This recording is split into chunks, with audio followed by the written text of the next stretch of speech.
del Power se hizo por la dificultad, por los temas de hacer la maqueta. Entonces se piensa en eso. En el próximo parcial vamos a cambiar un poquito esa actividad primera. El video se va a mantener. Díganme una palabra, que alguien me diga qué le parece el video. ¿Les parece que aprenden con el video o es algo que... Sí, a mí me gusta hacerlos. Además te ¿Sí? obliga a leer Primer video. bastante. Sí, se aprende. Ajá, Sí, a mí Sí. también. Profe, se aprende mucho ajá. para mí y es productivo. Profe, el Bueno, problema es que al subir el video cuesta mucho subirlo, porque sí. Sí, lleva cuesta. mucho tiempo subirlo. Ah, bueno, eso vamos a tratar de mejorarlo, porque no sé por qué, leí en el grupo que hacían mención a eso en una comisión. Vamos a ver cómo se puede solucionar eso. Sí, Y yo, lo que sí, por ejemplo, tuve todas las madrugadas y después como no subió, dejé nomás, y subía el otro día a la mañana. No sé. Igual es problema de Tardaba. Drive eso, bueno, entonces yo voy a tratar de averiguar acá y ustedes también traten, porque como dice la compañera, puede ser, entonces vamos a ver cómo mejoramos, pero vamos a mejorarlo, porque eso es algo que necesitamos, que vamos a hacer la próxima. Y lo que vamos a hacer en el otro parcial va a ser lo que se llama un aula invertida. Ustedes van a presentar preguntas sobre el tema que les toca. Entonces, no van a responder preguntas en el Power, sino que van a hacer una serie de preguntas sobre los temas. Esa es probablemente la actividad que vamos a hacer al principio. Eso se llama aula invertida, donde el alumno es el que hace preguntas. Claramente que para hacer las preguntas uno tiene que estar manejando el tema. Y el nivel de las preguntas va a estar de acuerdo a la nota que ustedes saquen, porque una pregunta muy sencilla, o sea, qué colores, si es basófilo o acidófilo, a esta altura del cursado sería una pregunta sumamente sencilla. Entonces, una pregunta más compleja le daría una puntuación mayor. ¿Sí? Entonces, un poquito, no está totalmente definido, pero es probable que hagamos esa actividad para el próximo parcial. Como primera actividad, el video y después el quiz. ¿Sí? ¿Me Parece expliqué lo que entretenido. Profe, solo queda un parcial, ¿no? No, quedan 2 todavía. Son 4 parciales. Ah, bueno. Este parcial que viene es el parcial más largo. Es más largo porque tiene 2 temas de aparato digestivo, tiene 2 temas de embriología, tiene piel y anexos que vemos hoy, tiene aparato urinario y tiene aparato respiratorio. Es el parcial más largo que tenemos. Sin embargo, yo diría que no es el más complicado de todo, porque acá son sistemas. Nosotros vemos sistemas, sistema respiratorio, sistema urinario, y todo lo que vimos anteriormente en la parte de tejido, lo que hacemos acá es acomodar esos tejidos, donde va el tejido epitelial, donde ponemos el tejido conjuntivo, donde ponemos el tejido muscular en un intestino. Entonces, todo lo que vimos anteriormente lo vamos aplicando. En extensión, por la cantidad de temas que entra, es el parcial más largo. ¿Sí? ¿Perfecto?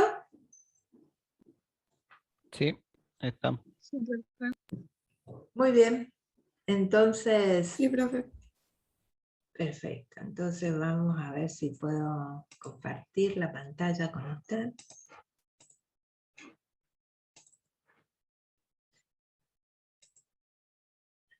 ¿Ahora sí? ¿Ustedes ven mi Sí, pantalla? profe. Bien, Sí, sí. perfecto. Perfecto. Entonces, lo que vemos en la clase de hoy es la parte que corresponde a piel y anexos cutáneos. Y yo puse algunas preguntas que era con la intención de despertarlos un poquito, porque pensé que a esta hora iban a estar un poco con fiaca, Y entonces puse. La primera pregunta, ¿la piel es un órgano o un tejido? Un órgano. Un órgano. ¿Por qué me dicen que es un órgano?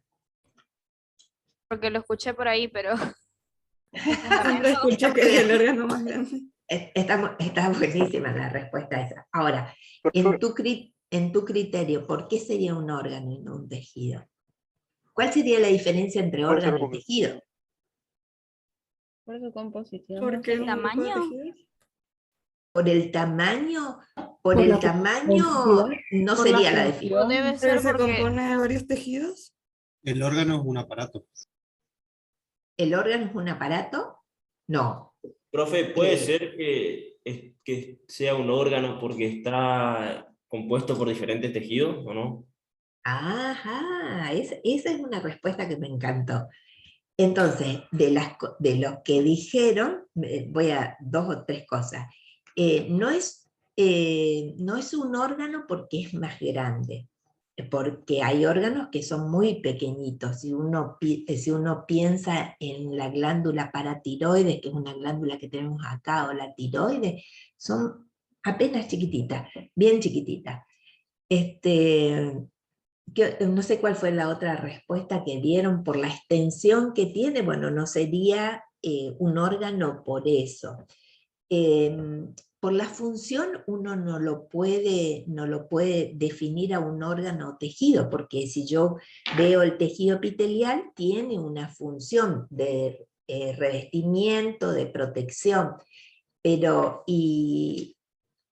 los órganos tienen una función también, como el intestino, de absorción, por ejemplo. O sea, si es por función, yo no podría separar un órgano de un tejido, porque ambos tienen funciones, ¿sí? Y me gusta esa respuesta del compañero donde dice que es un órgano porque el órgano tiene una combinación de tejidos. Es una combinación de tejidos. En un órgano nosotros encontramos distintos tipos de tejido.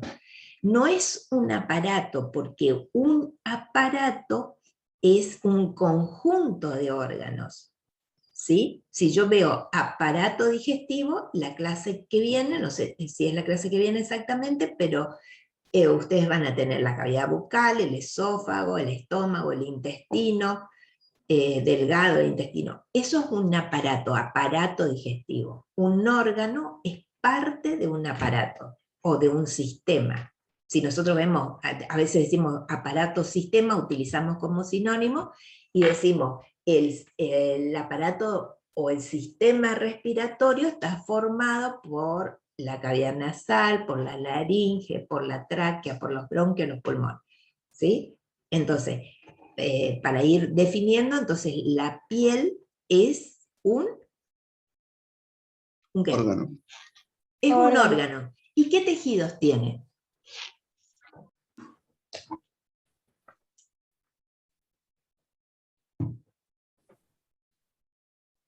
¿Qué tejidos tiene? Tejido epitelial. Epitelial, conjuntivo, Ajá. ¿Y tiene otro más o no? glándulas linfáticas. Ajá. Ajá. Bien, bien. Muy bien. Entonces es un órgano, sin duda que es un órgano. Y es en extensión el órgano mayor que tenemos nosotros, ¿no? Nosotros los animales. ¿La piel es uniforme? Yo creo que no. ¿Es uniforme en toda su extensión? Si yo tomo una muestra del rostro, tomo una muestra del brazo, de la mano, del abdomen, ¿es siempre es uniforme? No, es diferente. No, para mí no. Ajá, no es uniforme. No es En algunas uniforme, partes más gruesa. en algunas partes es más gruesa, por ejemplo. En el ¿El cuero talón. cabelludo? Sí, Las manos. en las manos el y en los codo. pies. Muy bien, muy bien. Si ustedes le tocan la patita al perrito, a su mascota, van a ver que él en los pulpejos tiene una piel muy gruesa, ¿verdad? Sí, Ahora, si nos revisamos la piel del abdomen, es una piel sumamente fina, o la que tenemos por debajo en la parte inferior del ojo, es una piel sumamente fina. Entonces la piel no es uniforme. ¿La piel es lisa? Tampoco. No. Sí, No. ¿Sí o no? Yo creo que no, Ajá, Creo que ¿por no. qué? porque Por tiene ejemplo, pliegues, arrugas. ajá. Entonces, Tiene poros. la piel no es lisa.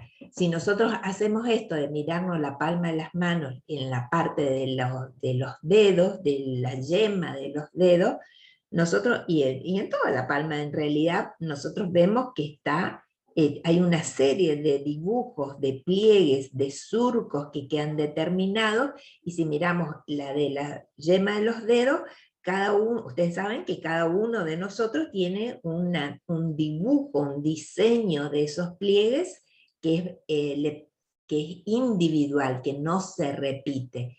Y eso es lo que nos hacen cuando ustedes se portan mal, les lleva a la policía, ¿y qué les hace? Les hace poner la huella para saber quiénes son ustedes, ¿o no? Sí. ¿O no pasaron Un por par de eso? KPT también, profe. ¿Cómo? Y un par de KPT también nos mete, por las dudas. Bien. Bueno, Hacen tocar el entonces, pianito, profe. sí, exacto. Bien, entonces la piel no es lisa, sino que tiene pliegues, que tiene dibujos, tiene unas partes que sobresalen y otras partes que están deprimidas. Ahora, la piel, cuando nosotros consideramos un individuo, ¿es siempre igual en la vida del individuo? no, No, No, profe. A No, ver, profe. ¿por qué cambia? porque cuando va envejeciendo medio que ya se va arrugando y eso. Y yo diría sí. Ajá, ajá, muy bien, Y puede eso ser que cuando nacemos también es todo cartílago. en la piel. Sí. No, vos sabés que en la piel no tiene tejido cartilaginoso, no hay cartílago en la piel, ¿sí? además cambia su pigmentación con la edad también, un poco. Exactamente, exactamente. Entonces, no solamente con la edad, también con las regiones del cuerpo, ¿no? Nosotros, y eso tiene mucho que ver con la influencia del medio ambiente, la exposición que tenemos al sol, y naturalmente hay zonas que son más oscuras que otras, y con la edad esa pigmentación va aumentando. Fíjense un poquito esta piel, ¿eh? La piel es un indicativo de raza. Miren la piel de ¿saben cómo se llama esta raza de perro? Sharpei creo que Rey, Muy bien, Shar-Pei. ¿Y este? ahí es Perro sin pelo del Perú. tiene un nombre medio que Suxtu o algo así, es medio mexicano, ¿no? Sí, es el perro pila mexicano, ¿sí? Puede ser ¿No que es tenga otro nombre. Aparecía perro en sin Coco, pelo pero del Perú? no decía la raza. Bien, Ahí en el miren, chat dijeron. bien, bien, bien. Miren el rostro de este bebé y miren el rostro de la señora, cómo cambia la piel, que era lo que ustedes me estaban diciendo. Y también en la misma especie no es lo mismo la piel de este ovino, de esta oveja, con respecto a la piel de esta otra oveja. Son razas diferentes. Entonces, eso no, tiene una variación. Va a variar con el sexo también. La piel de los machos es una piel más gruesa, más resistente. La piel de las hembras es más delgada. Con la edad, bueno, apareciendo mayores cantidades de pliegue, va perdiendo elasticidad, y también la piel refleja el estado de salud del individuo, porque ¿qué es lo que hace un clínico veterinario cuando ve un animal? Lo primero que hace es observar el estado de la piel, y también a veces estira esa piel para ver el grado de deshidratación que tiene, porque la piel, cuando está deshidratada, demora en volver a su posición original. Entonces lo que hace el veterinario es estirar un poco, y si la piel retorna lentamente, le está indicando a él algún grado de deshidratación que puede asociarlo al cuadro, a la patología que está teniendo. ¿Sí? Bueno, no es el mismo color en todo el individuo, tiene diferentes zonas con diferente color, y dijimos que no es uniforme, no es igual en todas las regiones del cuerpo si nosotros miramos la mano y miramos el abdomen. También dijimos que no es lisa, que tiene relieves, y en esos tiene orificios, y en esos orificios están en relación a la salida de algunas glándulas, y también a la salida del pelo. ¿Sí? Bueno, ¿cuáles son las funciones de la piel? Están detalladas en esta diapositiva. La piel trabaja como una barrera, sirve de protección. También tiene una función sensorial porque hay terminaciones nerviosas que nosotros vamos a encontrar en su estructura, participan del control de la temperatura corporal para mantener estable esa temperatura corporal.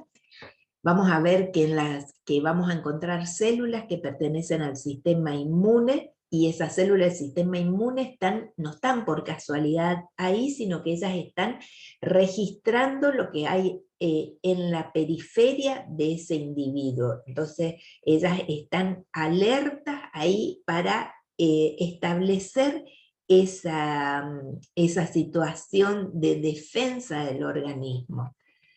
En la piel se sintetizan algunas vitaminas, como es la vitamina D. Vieron que ustedes salen a tomar al sol y ahí se produce la síntesis de vitamina D. Tiene funciones endócrinas también, sobre todo en la producción de algunas sustancias que repercuten sobre la actividad de la misma piel. Tiene secreciones y excreciones. Secreción del sudor, por ejemplo, de glándulas sebáceas, y con el sudor también se excretan algunos metabolitos que no necesitamos en el organismo, que vienen del procesamiento de otras actividades. Y también funciona como un depósito reserva, y eso está ejemplificado por una parte que todavía no lo mencionamos, que es que ¿en qué parte de la piel se puede cumplir la función de depósito o reserva? En el tejido adiposo. ¿Y dónde está el tejido adiposo? Porque todavía no lo habíamos mencionado. Por abajo de la piel. Ajá. En las glándulas sudoríparas. No, me gusta, o sea, no es que me gusta, es más, es correcto lo que dijo primero el compañero. No ¿En la hipodermis, profe? En glándulas sudoríparas nosotros vamos a ubicarlo la función acá en este ítem de secreción y excreción, pero la de depósito y reserva es en el tejido adiposo, y ese tejido adiposo, si bien no pertenece al órgano piel, al tegumento, está por debajo, y eso es lo que lo vincula la piel con el resto de los tejidos. Y en ese tejido, ¿de dónde sale la grasa que se deposita en ese tejido adiposo? Del De sudor. los alimentos. Sí, sale de los alimentos que no se utilizan y que el organismo los va a reservar para utilizarlos en el momento de escasez. Entonces, esa grasa, que es la grasa subcutánea, o que nosotros decimos grasa subcutánea, ustedes van a manejar más ese término más allá en la parte de producción animal, es una grasa que, ¿qué características tiene esa grasa? ¿Ella está presente siempre en la vida del individuo o tiene alguna, por la observación que ustedes hacen, de ustedes mismos o de personas que conviven con ustedes? Que siempre hay un porcentaje de grasa para mantenernos sanos, y Sí. bajado ese porcentaje de grasa morimos porque no tenemos una reserva, puede ser. Ajá. Pero ese porcentaje de grasa tiende a bajar con el tiempo o tiende a subir. Depende de la alimentación. Depende de la alimentación. ¿Y qué observan ustedes que pasa en la actualidad? Yo pienso que cuando digo en términos de femenino, tiene que reservar más alimento por la cría. Ajá, muy bien, eso es algo que no lo habíamos mencionado, muy bien. Y si yo hablo en términos generales, no una diferencia por sexo, en términos generales, esa grasa subcutánea, ¿tiende a subir o tiende a bajar? A subir. Vamos a suponer, A subir. ajá, tiende a subir. En general, esa es una, en el caso, hablando en el caso humano, eso es lo que pasa y es la mayor preocupación en la parte de salud pública, que esa grasa subcutánea que nosotros podemos percibir, inclusive con la observación del cuerpo, esa grasa tiende a subir con la edad. Claramente que eso también está relacionado con la actividad y con el consumo. Cuando uno tiene un consumo excesivo de alimentos y tiene poca actividad, las células que ustedes ya saben que son las que están ahí, que son los adipocitos, esos adipocitos que tienen una vida media larguísima, ellos lo que hacen es cargar más lípidos en su citoplasma, más lípidos en su citoplasma. Entonces, en la alimentación excesiva y con poco gasto, esas células se hacen, los adipocitos no se multiplican, ¿se acuerdan? Solo que ellos van aumentando de tamaño. Y eso constituye, en la parte humana, constituye un problema de salud. Porque ese problema de salud está en relación a problemas cardíacos, problemas hormonales, etc. ¿Estamos? Sí, Bien. estamos. Por eso los bebés nacen con nada de grasa, profe. Y a medida que uno va creciendo, va aumentando el nivel de tejido celular subcutáneo. A menos que los bebés tengan alguna patología o algún problema congénito. Por ejemplo, los bebés que sufrieron diabetes gestacional tienen mucha grasa y son muy pesados. Muy bien, muy bien. Me encanta tu intervención. ¿Y por qué el bebé parece gordito si no tiene grasa? ¿Por qué nosotros vemos esto? ¿Por qué vemos? A veces parecen unos charpés, tienen esos rollitos, pero es por una patología. En esos casos, yo los vi en la parte clínica, nacen a veces con ese problema, pero es por la alimentación de la madre también. Bueno, eso un poco, a veces no es patología, porque no siempre es patología. La verdad es que los bebés nacen gorditos, ¿no es cierto? Parece como que son gorditos. Y ahí lo que hay es una gran proporción de agua en ese organismo, que la proporción de agua en este cuerpo ya de más edad, la proporción de agua disminuye mucho. Entonces, el tejido adiposo es un tejido que nosotros llamamos tejido tardío, porque es el que se forma más tarde en la gestación y es el que más demora. De hecho, que cuando los animales terminan de crecer, esos alimentos sirven para depósito de grasa. Y por eso también existen esos lugares donde engordan al ganado para darle esa cobertura de grasa que están necesitando en la etapa de terminación. El tejido adiposo es un tejido que tiene mucha actividad, pero es un tejido más tardío. ¿Me expliqué? ¿Sí? Sí, se entendió. Bueno, Sí, profe. perfecto. Bueno, entonces nosotros dijimos, dos en el tegumento, en la piel, nosotros vamos a considerar la epidermis y la dermis. Esto es tejido epitelial. La epidermis es tejido epitelial y la dermis es tejido conjuntivo. Y ya no en la estructura, pero sí en una posición inferior, tenemos la hipodermis que un tejido, también se lo llama tejido conjuntivo laxo, tejido subcutáneo, que está formado por células adiposas. Y tenemos estructuras que son estructuras anexas al tegumento, que son los pelos, el folículo piloso, las glándulas sebáceas, las glándulas sudoríparas, los músculos que están en relación al tegumento, casco, pezuñas, uñas, cuernos, plumas, son todos anexos a ese tegumento. En la epidermis nosotros vamos a tener una superposición de estratos de células epiteliales. Y esas células epiteliales están apoyadas contra una membrana basal. Y el estrato que está apoyado contra una membrana basal se llama estrato basal, ¿sí? El primer estrato. Y por encima de ese estrato, que está formado, solamente el estrato basal está formado por una capa de células, aparece un segundo estrato que se llama estrato espinoso, que ya está formado por 3, 4 capas de células superpuestas.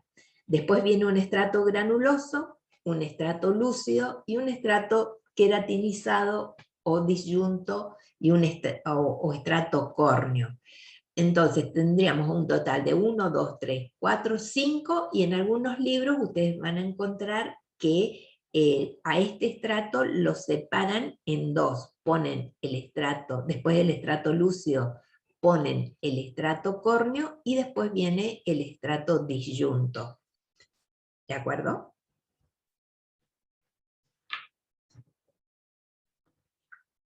¿Sí? Sí, profe. Bueno, acá tenemos el esquema de lo que es cómo se vería nuestra piel. Acá está la epidermis, que es la que tiene el menor espesor, que está formado por esa superposición de células epiteliales apoyadas contra una membrana basal. Y esto es la dermis, que es tejido conjuntivo, y ese tejido conjuntivo no es lo mismo en la parte superior, más próxima a la epidermis, que en la parte más profunda. Y acá vemos este tejido que está por debajo, que es la hipodermis. ¿Qué más podemos tener en esta diapositiva para aprovechar en este esquema? Fíjense que dijimos, las células epiteliales del estrato basal están apoyadas contra una membrana basal. Pero esa membrana basal no es una membrana así que es una membrana lineal, sino que es una membrana que hace esto. Y por eso esa interdigitación que hay entre la epidermis y la dermis le da una mayor adhesión. No es que la epidermis y la dermis están superpuestas como si fuesen, como nosotros nos ponemos una curita, por ejemplo, sino que hay interdigitaciones entre ellos. Y entonces quedan determinados esta introducción de la epidermis y esa elevación que hace la dermis. ¿Ustedes lo ven acá? ¿Sí? Cómo la dermis se introduce hacia la epidermis, empuja, no es que se introduce, sino que empuja la epidermis. Y a su vez, un ratito antes, la epidermis empuja la dermis. Y eso le da una adhesión mayor. Entonces, estas invaginaciones de la epidermis se llaman crestas epidérmicas. Y lo que hace la dermis hacia la epidermis es lo que se llaman papilas dérmicas. ¿Me expliqué? ¿Chicos? Sí, profe. Bien. Entonces, papilas dérmicas y crestas epidérmicas, que hace que eso se interdigite.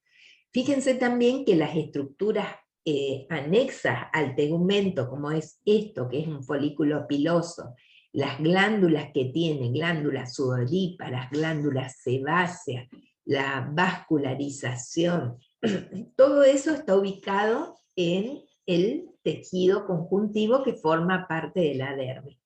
Y la dermis tiene dos partes, una parte superior, que es la más angosta, que se llama dermis papilar, o más superficial, y el estrato, que se llama estrato reticular porque hay un tejido conjuntivo más denso, con mayor cantidad de fibra.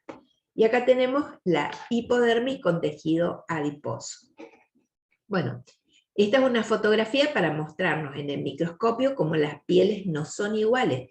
Nosotros acá, ¿qué se observa? Se observa una epidermis que tiene un determinado espesor, y fíjense el grosor que tiene la dermis. Y acá vemos una piel hacia la derecha, vemos una piel más gruesa, donde lo que es epidermis va desde acá, que voy a marcar con el mouse, si ustedes lo ven, y se extiende hasta la superficie. Acá lo que aumentó en grosor en la epidermis son los estratos que ella tiene, y sobre todo el estrato más superficial, que es el estrato córneo. Fíjense acá lo que son las crestas epidérmicas que se introducen, que empujan la dermis, y estas que son las llamadas, ¿cómo dije que se llamaban? ¿Esto? Papilas. Papilas dérmicas, ¿sí? Muy bien. Bueno, ¿qué células tenemos en la epidermis? La mayoría de las células que están en la epidermis se llaman queratinocitos, y los queratinocitos son células epiteliales. Esas células epiteliales son las que están dispuestas en estratos diferentes. Gracias, Vanessa. Esos queratinocitos representan aproximadamente el 80% de las células que están en la epidermis, pero no son las únicas, porque nosotros vamos a encontrar otras células que le dan el pigmento, que se llaman melanocitos. Hay otras células que se llaman células de Langerhans, que van a participar, son parte del sistema inmune que está localizado en la piel, y hay otras células que trabajan como receptores de presión, que nosotros podemos percibir lo que está en el medio que nos rodea, que se llaman células de Merkel. Entonces vamos a tener un 80% de las células son los queratinocitos, y en menor proporción vamos a tener las otras células. Bueno, los queratinocitos... ¿Cuánto más o menos, profe? La de menor proporción.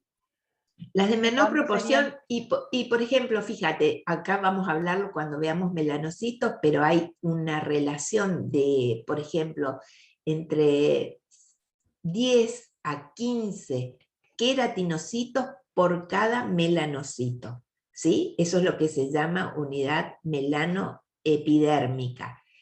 Entonces, hay un melanocito, y alrededor de ese melanocito está atendiendo, vamos a ponerlo así, a unos 10 a 15 queratinocitos. Y estas células son realmente más escasas, pero están presentes, ¿sí? Nosotros vamos a ver cada tanto las células de Langerhans, y en la parte basal vamos a ver las células de Merkel, ¿sí? Ahora vamos a mirar y te vas a dar una idea de las proporciones. Bueno. Bien, el proceso se llaman queratinocitos, ¿por qué? Porque tienen queratina en su citoplasma. Y esta superposición de células, porque este es todo el estrato de la epidermis, todo el estrato germinativo, el estrato espinoso, el estrato granuloso, el estrato lúcido y el estrato córneo. Estas células van a ir cambiando en la medida que ellas van subiendo, porque esta célula en un tiempo va a estar en este estrato, en otro tiempo, unos días más adelante va a estar acá, unos días más adelante va a estar acá, y unos días después se va a descamar, porque hay un proceso de multiplicación de células que se establece solamente en este estrato basal, hay mitosis, y esas células que van naciendo van empujando a las otras células y permite la renovación. Aproximadamente en el hombre se sabe que estas células demoran más o menos 27 días para llegar acá a la superficie. Pero ¿qué pasa en esos 27 días? Las células tienen que... Sí. Disculpe que le interrumpa. No, no pasa nada. Es en lo que se puede ver, por ejemplo, en el caso del ser humano, puede ser en la caspa y esas cosas, ¿o no? Sí. Es parte del proceso de descamación. Ok, Sí. muchas gracias, disculpe. No. Todo esto tiene, nosotros Perdón, no dijimos. Profe, ¿eso pasa de basal a cortical? ¿Sería como que van empujando, como pasaba con el tejido cartilaginoso, así, de abajo hacia arriba? Claro. A nivel celular. Sí, es lo mismo, las células van empujando, porque al dividirse necesitan un espacio, y se vuelven a dividir y empujan a la que ya se dividió anteriormente, y así van empujando hacia arriba. No pueden ir hacia abajo porque acá abajo hay una membrana basal, ¿sí? El único estrato que tiene mitosis es este estrato basal.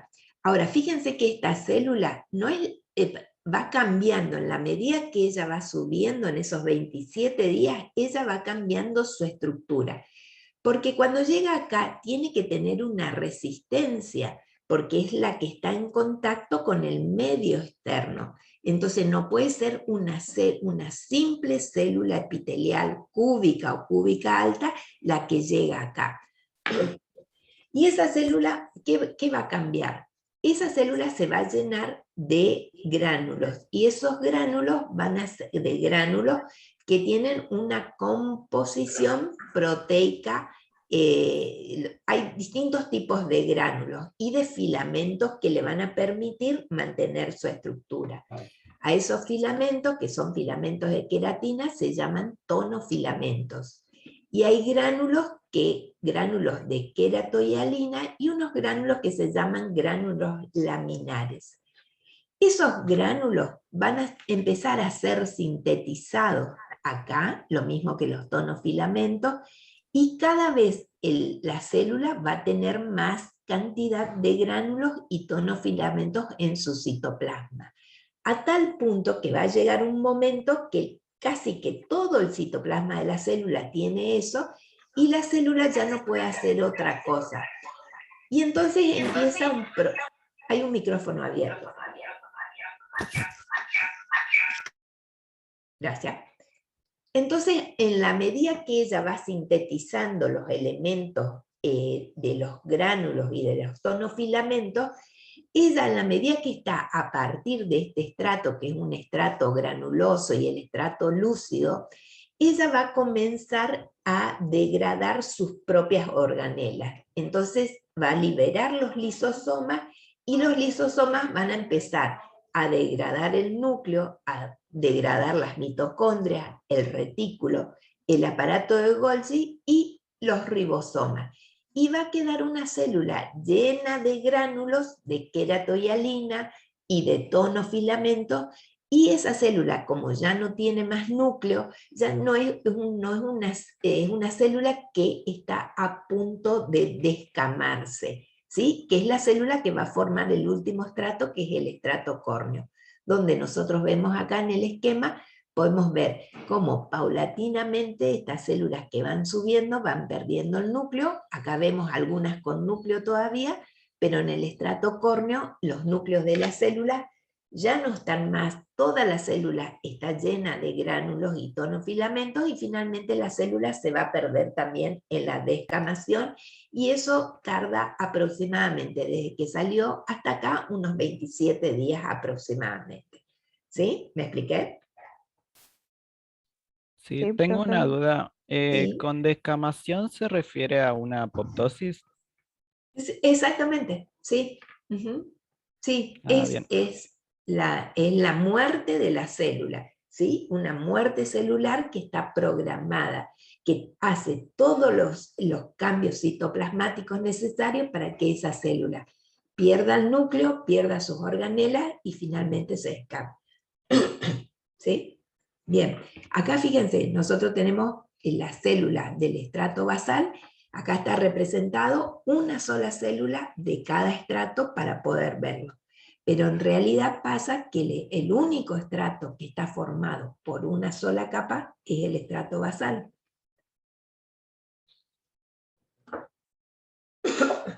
Esta célula es una célula cúbica que tiene un núcleo grande, que tiene las organelas que estuvimos mencionando, retículo endoplásmico rugoso, aparato de Golgi, porque eso los necesita para la síntesis de los gránulos y de los tonofilamentos. Esas células están unidas entre ellas por uniones de estructura, que son los desmosomas, ¿sí? Están unidas con la célula de al lado por desmosomas, y también hay uniones de desmosomas con la célula del estrato siguiente.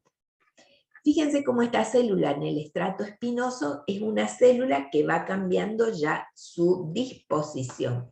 Es una célula que tiene una forma más bien poliédrica, ya no es más cúbica, tiene un núcleo grande, tiene un citoplasma abundante, tiene más cantidad de gránulos y tonofilamentos, y conserva esas uniones de tipo desmosómica. Y hay una particularidad que tienen estas células, que los tonofilamentos comienzan a organizarse y se extienden desde la zona de la periferia del núcleo hacia la región donde están ubicados los desmosomas. Y cuando nosotros hacemos el procesamiento de la muestra, nosotros utilizamos reactivos, y esos reactivos producen una retracción del tejido. Entonces esta célula que tiene este tamaño se encoge y quedan las uniones desmosómicas tirantes, y eso le da un aspecto como si fuese espina. Por eso a este estrato, que está formado por 2, 3 o 4 capas de células, se llama estrato espinoso. En el estrato superior, que se llama estrato granuloso, empiezan a observarse en forma cada vez más abundante no solamente los tonofilamentos, sino también los gránulos de queratohialina y unos gránulos que se llaman gránulos laminados. Y fíjense cómo la célula ya cambia también su forma y se va haciendo una célula que se va aplanando, y el núcleo va tomando una disposición más alargada. En el otro estrato, fíjense, el citoplasma como está, es un color, toma esta tonalidad por el predominio que tienen los gránulos de queratohialina. Y fíjense cómo el núcleo gradualmente va disminuyendo su tamaño, y en los estratos superiores ese núcleo va a desaparecer. Acá les tienen que llamar la atención que nosotros tenemos estrato basal, estrato espinoso, estrato granuloso, y acá está representado directamente el estrato córneo. Y la pregunta tendría que ser, ¿qué pasó con el estrato lúcido? El estrato lúcido es un estrato que está presente. ¿Por qué no está el estrato lúcido acá? Si yo lo mencioné anteriormente.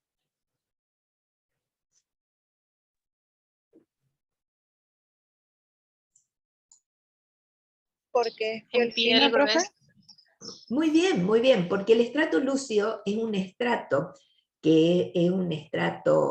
delgado, que está formado por 2 o 3 capas de células solamente, y esas células, ese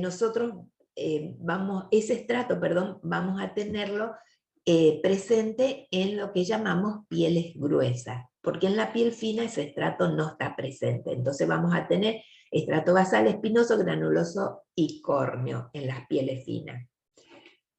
Bueno, acá está, fíjense, la fotografía en el microscopio. Esto que está acá marcando, esto que está acá, es la membrana basal. Acá está el estrato basal, el núcleo de las células del estrato basal, núcleo redondeado, células cúbicas. A partir de acá nosotros tenemos el estrato espinoso. El estrato espinoso, si ustedes observan acá en esta fotografía, fíjense acá cómo se ven estas uniones que quedaron entre célula y célula, que esa célula se retrajo y queda la presencia de estas espinas que están acá. ¿Lo ven? ¿Lo llegan a ver? Sí, se ve.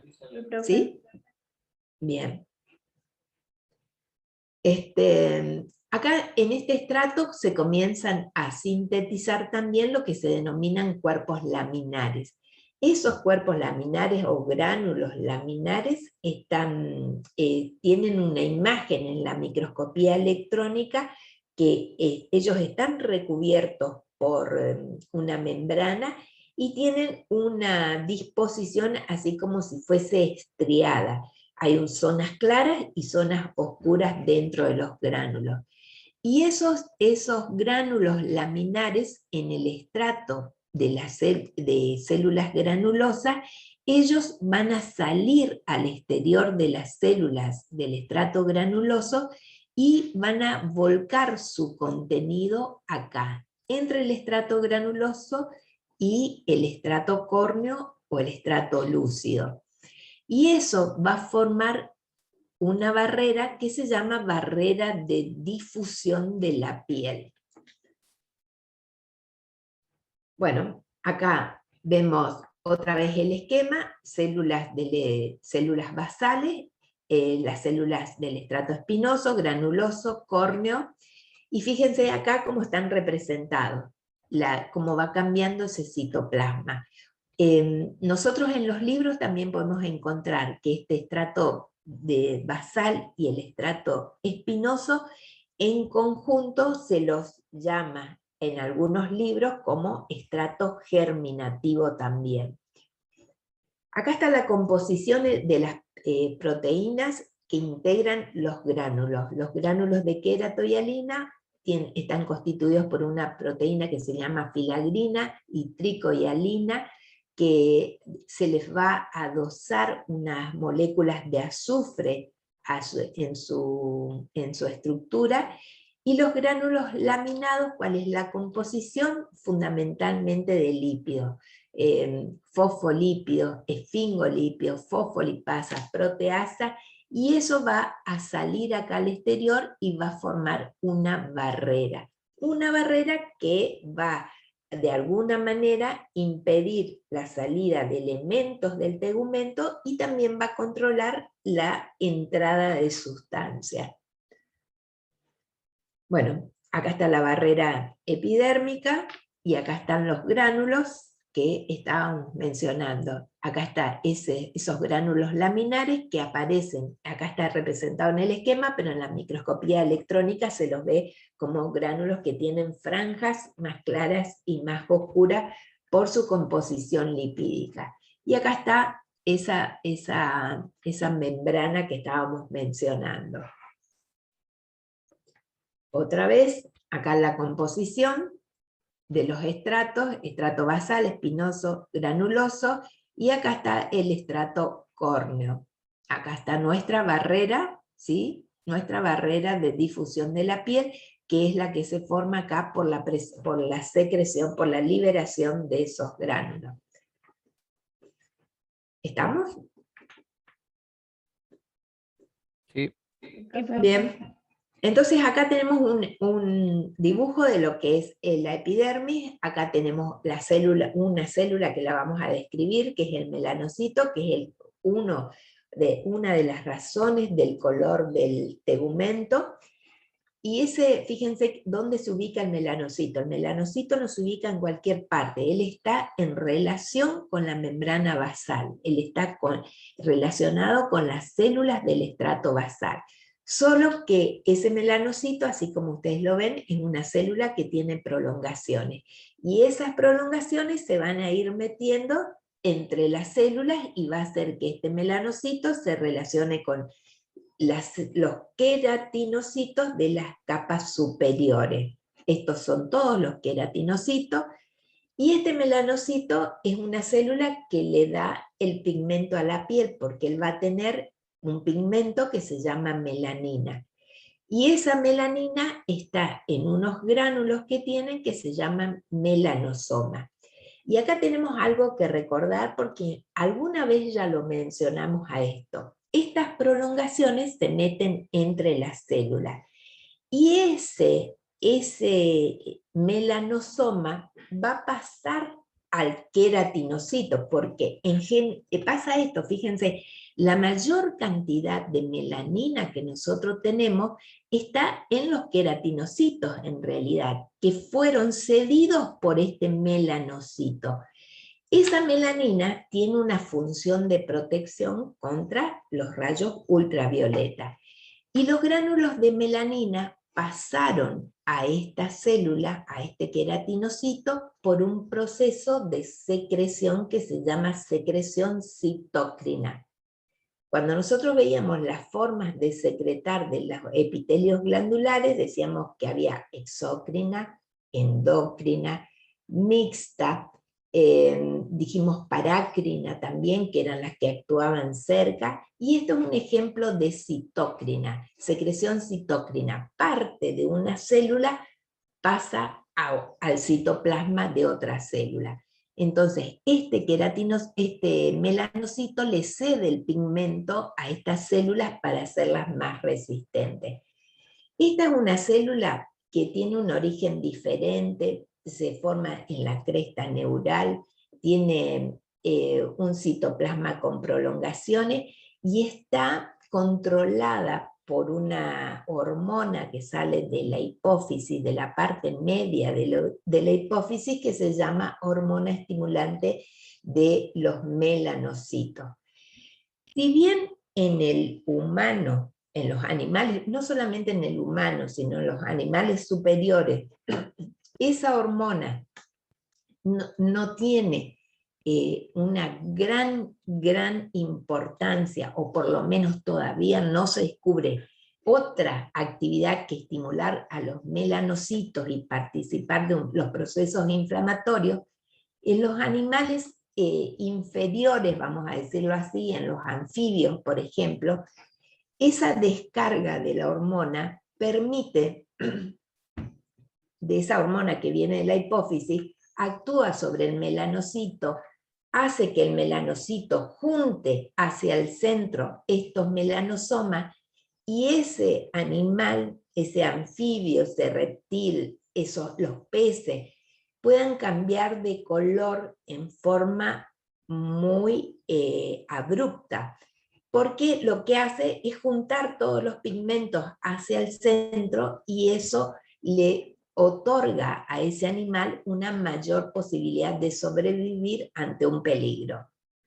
¿Me expliqué? Como en el caso de los camaleones.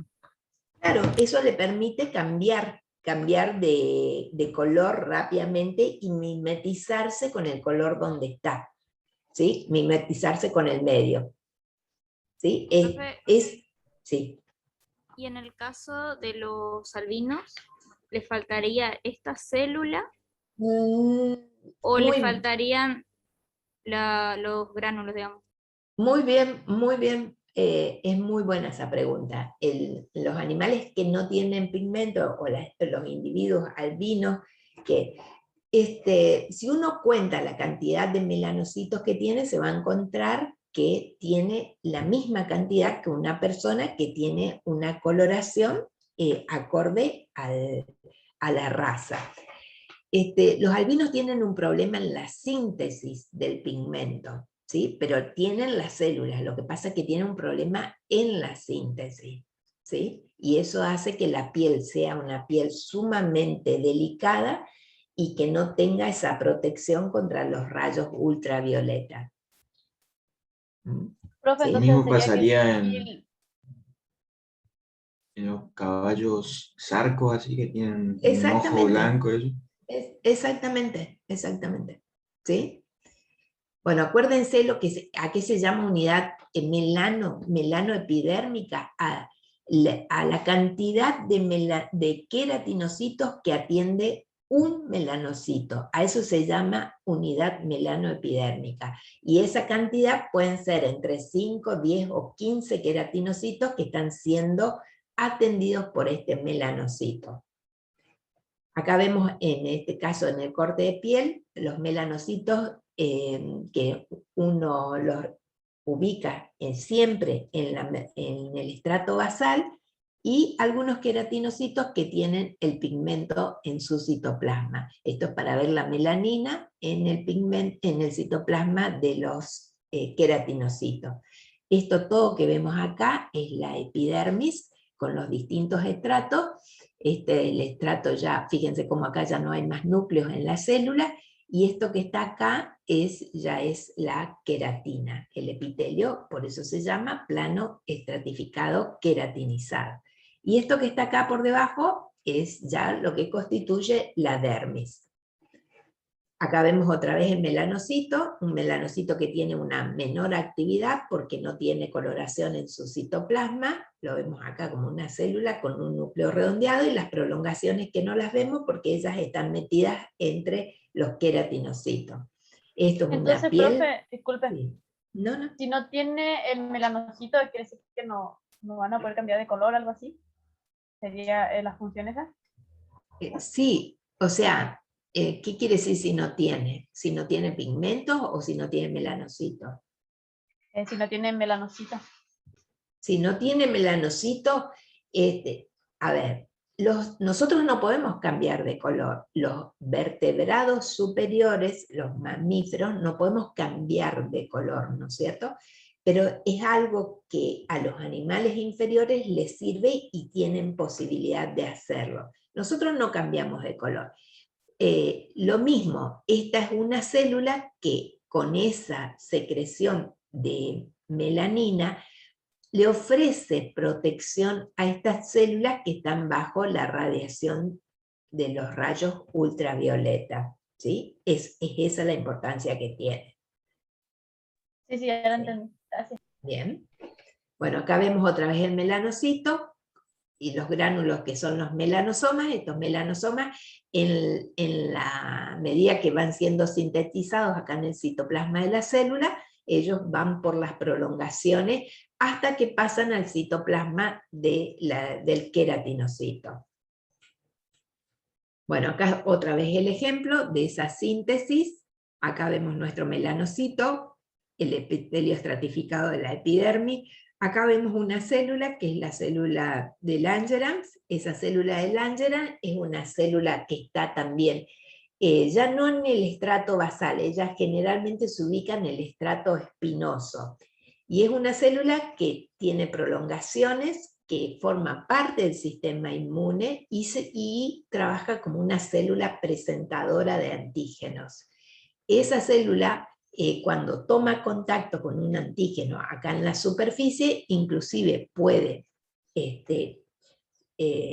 meterse entre las células, salir, pasar la membrana basal y dirigirse hacia los lugares donde pueda mostrarle ese antígeno capturado a un macrófago o a un linfocito. ¿Sí? Y esa salida de las células de Langerhans, de la estructura de la piel, y que viajan, por ejemplo, a un ganglio, esa salida origina una célula que se llama, una imagen de la célula que se llama célula velada, como si tuviera un velo cuando ella se está trasladando con sus prolongaciones.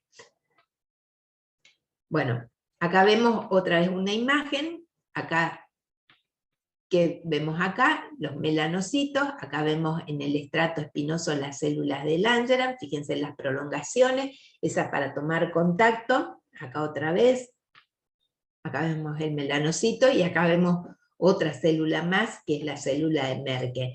La célula de Merkel forma parte ya del sistema sensorial, es una célula que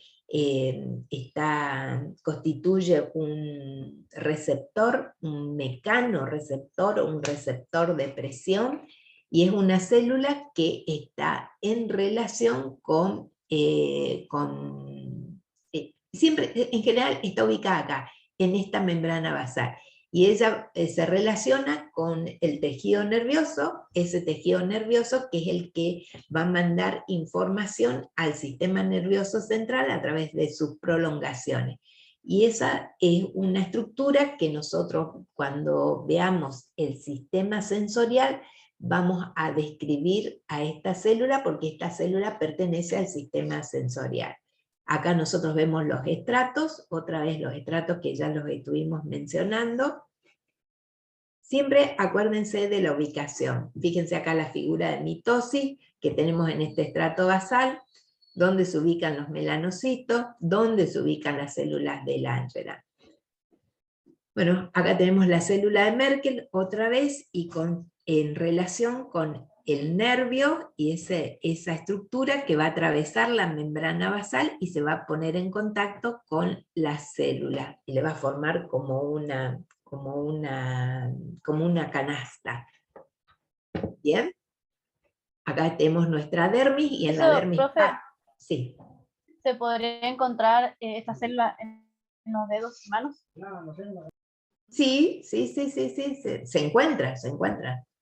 ¿Sí? Pero nosotros percibimos también esas presiones en otros lugares del cuerpo, entonces está distribuida en general. No es exclusiva de la mano. Nosotros percibimos también las presiones en todas las regiones del cuerpo. Tal vez haya una mayor cantidad en esas regiones por la utilidad que tiene. Bueno, acá tenemos las estructuras de la dermis. Acá hay un ejemplo de una glándula sudorípara. Fíjense que en la dermis nosotros vamos a tener el pelo con el folículo piloso. Este es el pelo y la estructura que está alrededor es el folículo. Tenemos glándulas sudoríparas y glándulas sebáceas. Las glándulas sudoríparas, ustedes les tienen que llamar la atención el esquema porque fíjense, esta es una glándula sudorípara cuyo conducto termina acá en superficie. Y hay otras glándulas sudoríparas cuyo conducto termina en el folículo piloso y son glándulas un poquito diferentes entre ellas. Acá tenemos glándulas sebáceas cuyo conducto termina en el folículo piloso también. Otra vez las células de Merkel en relación, ellas en el corte aparecen como esa estructura, ese receptor va a aparecer como si fuese como cuando nosotros cortamos una cebolla, porque la disposición que tiene nos hace acordar a esa imagen. Fíjense acá cómo se relaciona con los nervios, con las fibras nerviosas, y esas fibras nerviosas se van a reunir y van a ser cada vez mayores. Bueno, la dermis dijimos que está formada por un tejido conectivo. El tejido conectivo superior es un tejido conectivo más bien laxo, que es la dermis papilar, y un tejido conectivo más denso que se llama estrato reticular. En la dermis, en la piel, acuérdense que nosotros tenemos un colágeno que se llama colágeno de tipo 1 y 3, que es diferente al colágeno del cartílago, pero es similar al colágeno ¿de dónde? ¿Dónde teníamos colágeno tipo 1? Yo les dije que no se acuerden de todo, pero de algunos sí les dije que se acuerden. En el tejido óseo. Perfecto, en el tejido óseo. El tejido óseo y la piel son los lugares donde ejemplos de colágeno de tipo 1, y ese colágeno de tipo 1 por eso es tan abundante en el organismo por la extensión que tiene. Y el colágeno de tipo 3, ¿dónde teníamos? Formando lo que se llama ¿qué?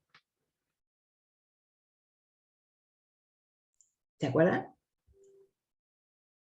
¿Quién tenía en su composición mucho colágeno de tipo 3? Unas fibras que se llaman fibras musculares. Reticulares. Reticulares, exactamente, fibras reticulares. Y aparte de eso tenemos también fibras elásticas, porque si nosotros nos ponemos a pensar, la piel tiene elasticidad. Bueno, acá tenemos la disposición de células que vamos a encontrar. ¿Sí? Puede ser que el colágeno de tipo... ¿Sí? El colágeno de tipo 3 esté en las paredes de los vasos sanguíneos. También están las paredes de los vasos sanguíneos, ¿sí? ¿Sí? Bueno, acá tenemos, esto es la epidermis, todo esto que se ve teñido más intensamente, esto se llaman crestas epidérmicas, esto es papila dérmica, y esto es la dermis, ¿sí? Una dermis papilar, por eso se llaman papilas dérmicas, y una dermis reticular que es de un mayor espesor y es donde encontramos la mayoría de las estructuras, llámese glándulas sebáceas, folículos pilosos, glándulas sudoríparas. Bueno, acá tenemos las glándulas sudoríparas. Hay dos tipos de glándulas sudoríparas apócrinas y écrinas. La mayoría de la piel tiene en su estructura glándulas sudoríparas écrinas. Estas son glándulas sudoríparas que tienen la característica de tener una secreción merócrina, o sea, no cambia la célula cuando está secretando, no pierde nada de su citoplasma, y ellas tienen un conducto propio que desemboca por sí mismo en un orificio, acá, independiente del folículo piloso. Y por otro lado tenemos glándulas sudoríparas apócrinas, que como el nombre lo dice, tiene una secreción de tipo apócrina, o sea, la parte apical de las células se pierde con el producto de secreción, y estas glándulas no desembocan directamente en la superficie, sino que van a desembocar en el folículo. Ahora, estas glándulas apócrinas son más escasas y están ubicadas en algunos lugares específicos del cuerpo, como por ejemplo en la zona de las axilas o en la zona alrededor de los genitales, ¿sí? Entonces, ellas van a desembocar en el folículo, y estas son la mayoría de las glándulas que tenemos, que desembocan por sí mismas en un conducto directamente en la superficie de la piel. Acá tenemos una glándula sebácea que también está en relación su conducto con el folículo piloso. Ellas desembocan en el folículo piloso.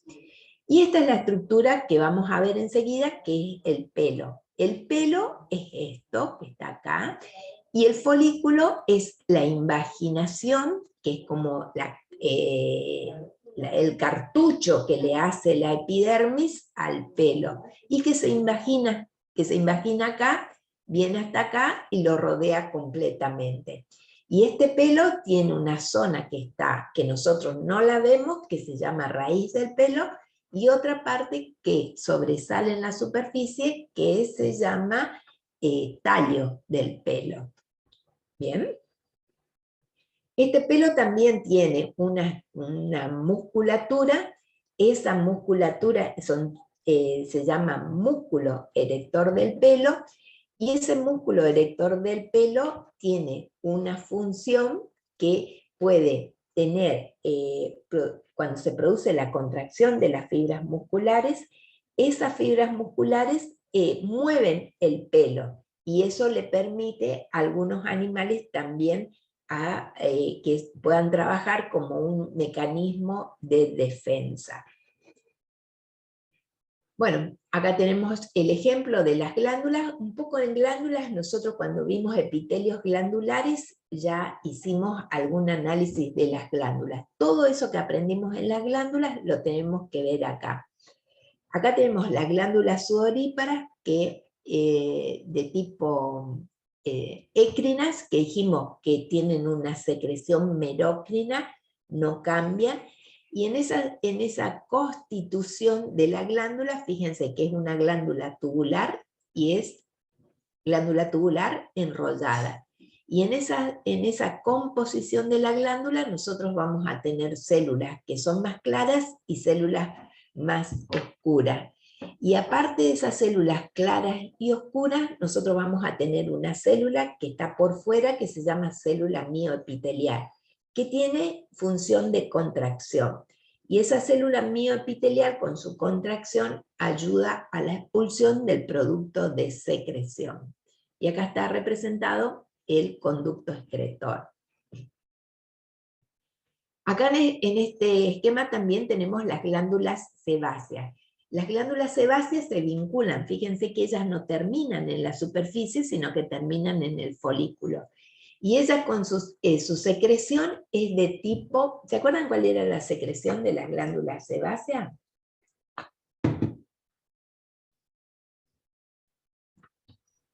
Tipo lócrina. Era de tipo lócrina, que significaba que la célula forma parte del producto de secreción. Y acá nosotros tenemos células, acá en la periferia de la glándula, que primero son células más bien oscuras, pero en la medida que ellas se van cargando de lípidos en el citoplasma, van quedando como células sumamente claras, ¿sí? Porque no se tiñen con la hematoxilina. Y esas células, a medida que se van cargando de lípidos, van subiendo y van a salir con el producto de secreción.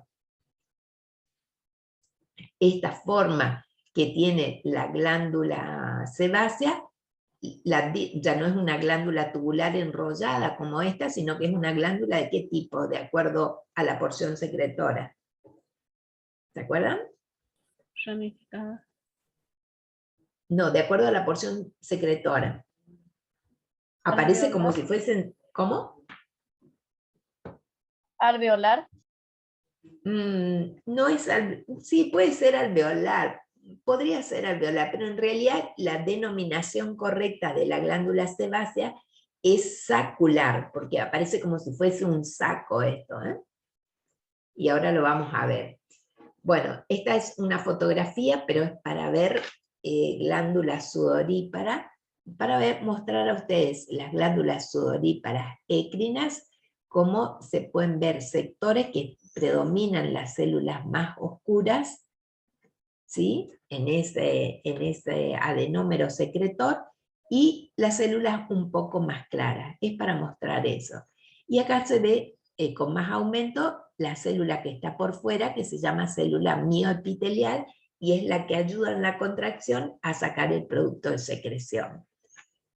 Bueno, acá tenemos las apócrinas, las glándulas sudoríparas apócrinas que están en relación con el conducto, con el folículo piloso. Ellas pierden su citoplasma apical, ¿sí? Y se los ve así de esta forma. ¿Se acuerdan de eso? Cuando vimos glándulas. De hecho que había una glándula modificada que era ¿cuál? Que nosotros vimos en epitelios glandulares, que es una glándula sudorípara modificada. ¿Qué es cuál?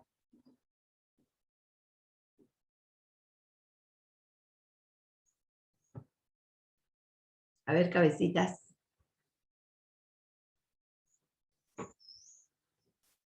¿Se acuerdan? Bueno, ya se van a acordar. Para no extender mucho, bueno, esto dijimos que es glándula sudorípara, apócrinas en relación al folículo. ¿Esto qué es? Forma de saco. Esto es un saco, esto es un saco. Esto es el ejemplo. Sebácea.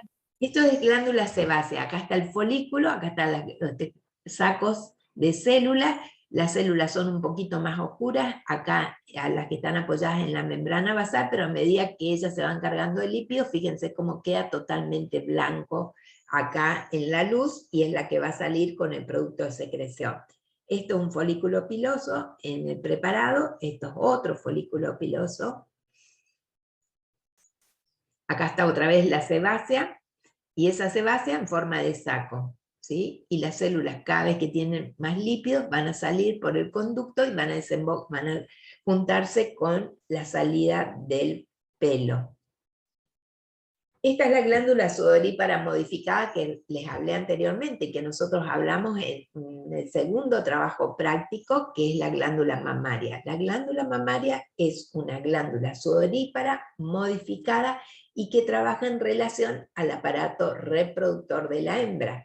¿Se acuerdan de estas imágenes? ¿Sí? Donde nosotros teníamos un alvéolo, teníamos las células que secretan la leche, secreción de tipo apócrina, y por fuera de esas células nosotros vamos a tener las células mioepiteliales que ayudan con su contracción a la expulsión de la leche. ¿Se acuerdan de eso?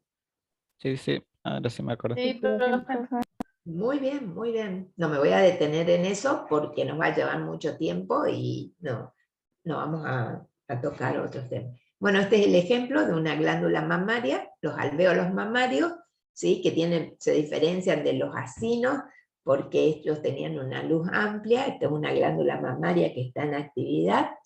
Fíjense los alvéolos, el tamaño que tienen estos alvéolos. Y las células son bajas porque esas células pierden su citoplasma. Entonces no se trata de células altas, sino de células bajas, más bien bajas, que después recuperan parte de su citoplasma. Los animales tienen muchas glándulas asociadas con el tegumento, y esas glándulas tienen función, ya sea como funcionan como glándulas sebáceas o como glándulas sudoríparas. Y de acuerdo a la especie, bueno, acá está un listado que ustedes después lo pueden mirar: las glándulas perianales, que son glándulas sebáceas modificadas, las glándulas de la cola, que son glándulas sebáceas, y también glándulas sudoríparas, y así seguimos por toda la lista. ¿Sí? Esto les va a quedar a ustedes para que después lo puedan mirar otra vez. Vamos a la estructura del pelo.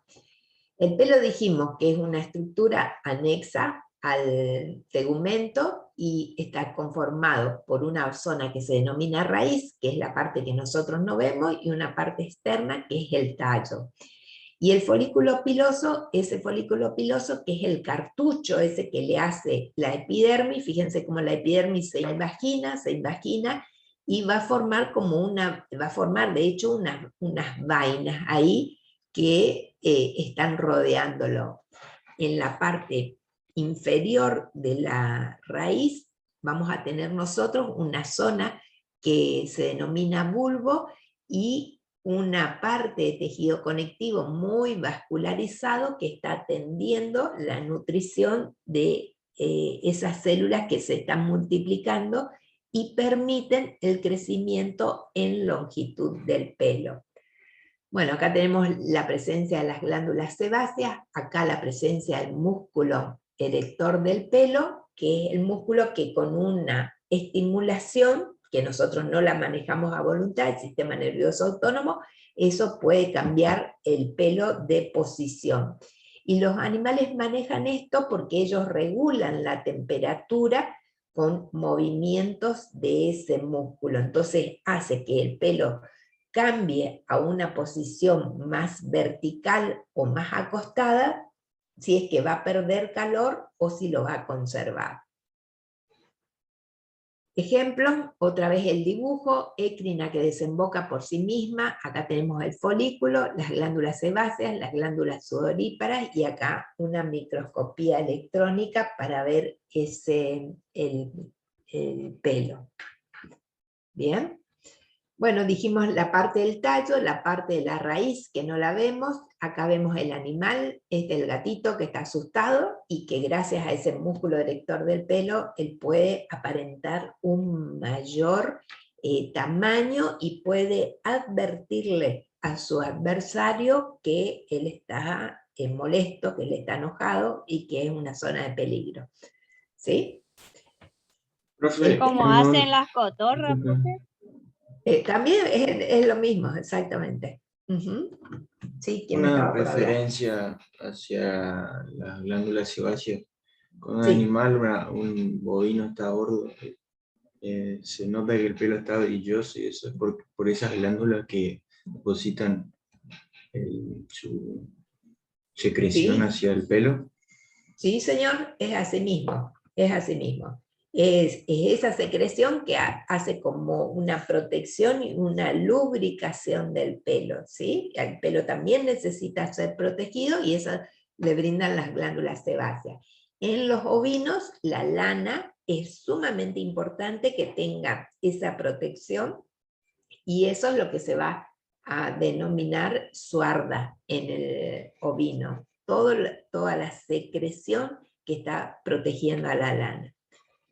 Bien, acá en el pelo nosotros tenemos una fase de crecimiento del pelo. El pelo no siempre es lo mismo, sino que tiene fases que crece, hay fases que el pelo se desprende, sufre un proceso de apoptosis, eso se va a desprender y va a salir a la superficie.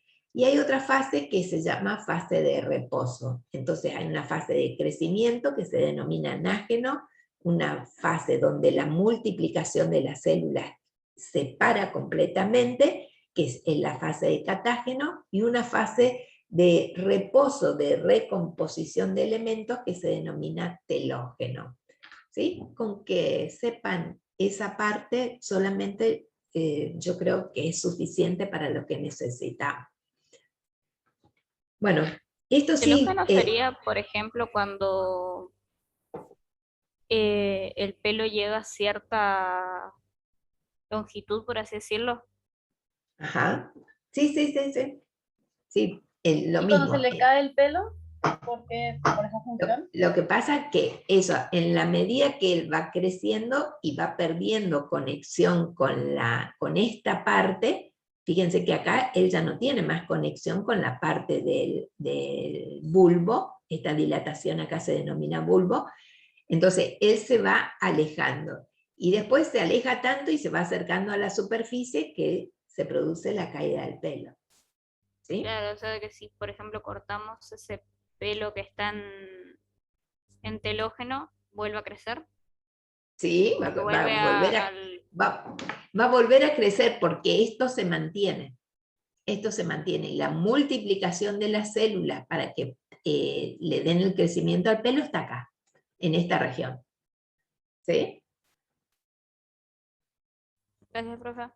Bueno, lo que no sé exactamente es, y que creo que es un mito por ahí, es decir, o tal vez tenga un poco de sentido, es decir, que si uno se corta el pelo va a crecer más. El pelo tiene ciclos.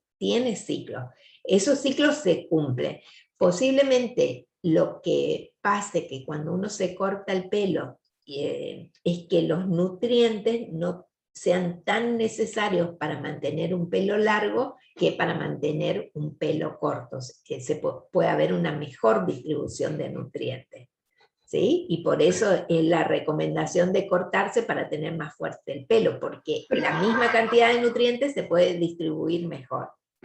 Profe, y cuando, o sea, por ejemplo, cuando se afecta el bulbo piloso, en esto que se usa ahora, la depilación definitiva, ahí sí, aunque dicen que no es definitivo, pero es como que inhibe el Yo me la crecimiento. hice, básicamente te lo queman.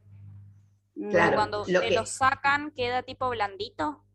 Sí, lo que está afecta. Pero vuelve a crecer, en algún momento vuelve a crecer. Es como que inhibe el crecimiento. Exactamente, porque para ser definitiva tiene que anular toda esta multiplicación de células. Y con ese instrumento que ellos están haciendo, están dañando estas células, hasta acá. Vamos a suponer, no sé exactamente, estoy haciendo una aproximación, pero están dañando las células hasta acá. Entonces, esto demora un tiempo, hasta que vuelve a salir acá en superficie, ¿sí? Y como la lesión es hacia esas células se hace cada tanto, entonces es más demorada la recuperación. Pero si uno deja de hacer, lo más probable es que eso vuelva a tener el crecimiento normal después de un tiempo, que es lo que dice la compañera. La definitiva no es tan definitiva. Eso es lo que estamos hablando, ¿verdad? ¿Y en algún animal les vio que tienen que tener la muda de pelo? ¿Tiene que ver también con toda esta función? Sí, tiene que ver con esto, tiene que ver con ese periodo de crecimiento del pelo, con esas caídas de pelo, ¿sí? Entonces se cae el pelo en determinadas épocas, porque eso ya está influido por el ambiente, y hay una renovación después de unos días. ¿Sí? Profe, yo tengo una pregunta.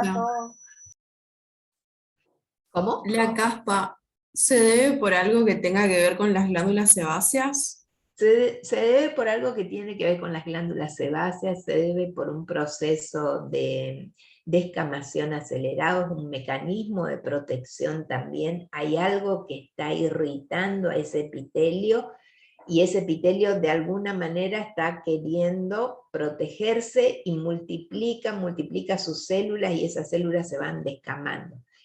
También tiene que ver con un grado de estrés. Ese estrés influye sobre hormonas, y todas las hormonas, ya sea hormonas tiroides, los corticoides, hormonas del crecimiento, todas influyen con su actividad sobre la piel. Los estrógenos también. Así que es un conjunto de elementos que uno tiene que considerar cuando está analizando esa descamación excesiva. ¿Sí? Gracias. Bueno, fíjense, esto estudienlo, porque esto les van a preguntar.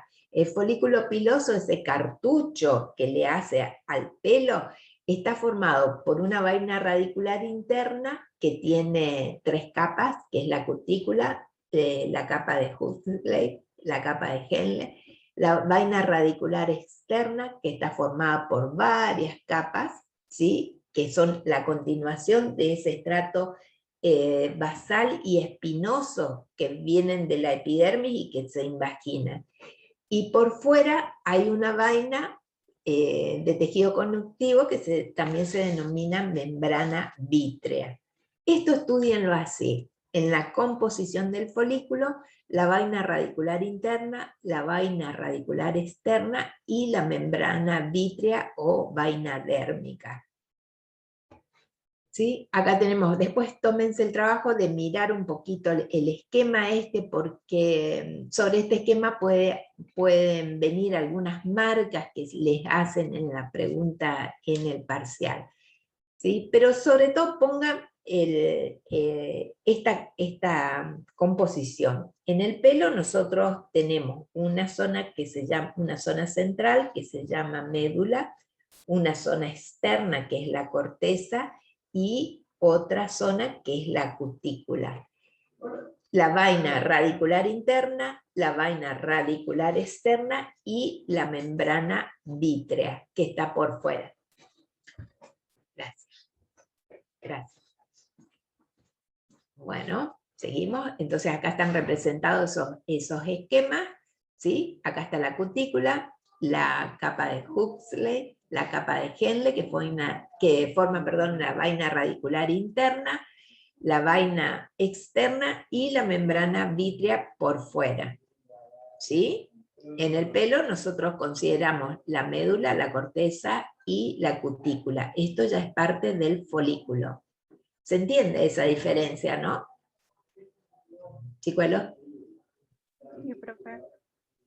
Bien, en la piel ovina nosotros también vamos a tener, que es una piel que a nosotros nos interesa como veterinario, porque después vamos a ir a trabajar con los ovinos.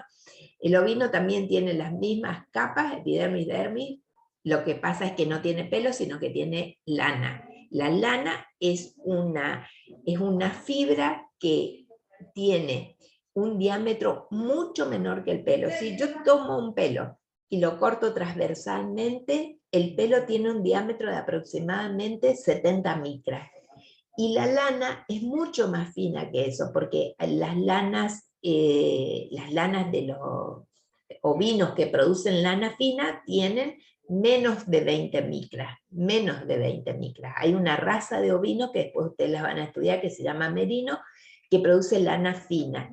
Y ella produce una lana que mide menos de 20 micras. Pero hay ovinos que producen lanas gruesas y esas lanas gruesas están alrededor de las 40 micras de diámetro. Y el pelo tiene 70 micras, o sea que el pelo es más grueso que la lana. ¿Sí? Todo esto que tiene el ovino, en su conjunto, el conjunto de fibras de lana se llama vellón. Y junto con la secreción de las glándulas sebáceas, a esa secreción se la llama suarda, que obra como una protección de la lana contra los rayos. Bueno, esto decíamos, es solo de curiosidad para mostrarle nomás como lo mismo que en los otros animales, no toda la lana que tiene el ovino es uniforme, sino que hay lanas que se ubican en esta región del cuerpo, que son las de mejor calidad, y la que está acá en la zona más baja del abdomen y en esta parte de los miembros, es una lana que es de menor calidad. La lana, a diferencia del pelo, para ser una lana buena no tiene que tener médula. La lana tiene una corteza y cutícula, no tiene médula, salvo que sea una lana muy gruesa. Y las lanas gruesas tienen médula, corteza y cutícula. ¿Sí? Profe, ¿y eso depende de la raza o del depende de la alimento? raza. Depende de la raza. La lana, el grosor de la lana depende de la raza. A veces hay veces que un animal que produce una lana, por ejemplo, Pero yo no tengo ¿alguien? yo soy mi propia empleada. ¿Alguien tiene el micrófono abierto? ¿Cómo viste que te iba a decir? Yo me estaba por decir si quería, si nos juntábamos el viernes. Bien, ¿pueden apagar el micrófono? ¿Pueden apagar el micrófono? Gracias. Bueno, entonces les decía, el grosor de la lana, primero de todo, depende de la raza, pero también está en relación con la alimentación, porque hay animales, por ejemplo, que producen el corridal, por ejemplo, produce una lana que tiene un diámetro de unas 25 micras aproximadamente, o ideal, que tiene 22 micras, pero hay veces que por la nutrición, nos pasa a nosotros también, que la lana se afina, pero es una circunstancia que sea más fina, no porque ella produzca siempre así, sino que por falta de nutrientes esa lana se afina. Bueno, acá están las zonas más valiosas de la lana de mejor calidad, eso después lo van a ver en otra materia, solamente les traje para mostrar. Entonces puede ser también cómo, por la zona corporal que tenga el animal un poco más gruesa y un poco más fina. Exactamente. No, la lana de garra que la lana de... Exactamente, porque muchas veces la lana de garra, que dice el compañero, que es la lana que está acá en la zona de los miembros, en realidad es una lana que se parece más a un pelo porque tiene médula, y en realidad nosotros no queremos que la lana tenga médula. Bueno, esto lo van a tener, pero no lo estudien a eso, es solamente para hacer una comparación. Fíjense, un merino, como, bueno, la longitud que tiene la mecha es 11 centímetros. Bueno, esto lo pasamos, esto no lo discutimos acá. Bueno, y otra cosa que les quiero decir es esto. Esto sí es importante. Los ovinos tienen los folículos dispuestos diferente de los bovinos, de las cabras. Ellos tienen lo que se llaman un folículo primario, y tienen varios folículos secundarios. En realidad, tienen una mayor tendencia a producir pelo, por el tamaño que tiene, produce una lana que en general es una lana medulada. Y estos son los que producen la lana verdadera, los folículos secundarios. Y cuando nosotros estudiamos la piel del ovino, nosotros vemos esto en conjunto. Vemos 3 folículos primarios y alrededor de él folículos secundarios. Entonces, cuando hacemos una toma de muestra, que lo hacemos con anestesia, le sacamos una muestra para saber si esa lana es fina porque el animal genéticamente me da una lana fina, o es fina porque el animal no comió mucho tiempo, entonces se le saca una muestra y se cuenta la cantidad de folículos que tiene. Y esto es lo que se ve en el microscopio. Un folículo primario que está marcado acá con amarillo, y los folículos secundarios que están marcados con verde. El grupo folicular es esto: 3 folículos primarios y todos los folículos secundarios que están en relación con él. Entonces, estos folículos secundarios, cuanto más folículos secundarios existan en el grupo folicular, la lana va a ser más fina. ¿Sí? Entonces yo puedo diferenciar si la lana que vi es una lana fina porque faltó comida, o porque realmente ese animal, por un estudio de la piel, tiene una cantidad importante de folículos secundarios en el grupo folicular. ¿Me expliqué? ¿Me expliqué? Sí, profe. Sí, profe. Bueno, fíjense, corteza y cutícula, las lanas que son meduladas tienen problemas, se rompen, cambian de color, es una complicación las lanas, y tienen menor valor económico. Las lanas gruesas se utilizan para tapizados de auto, de sofá, rellenos, y las lanas finas son las que se utilizan para hacer prendas. Creo que es la última.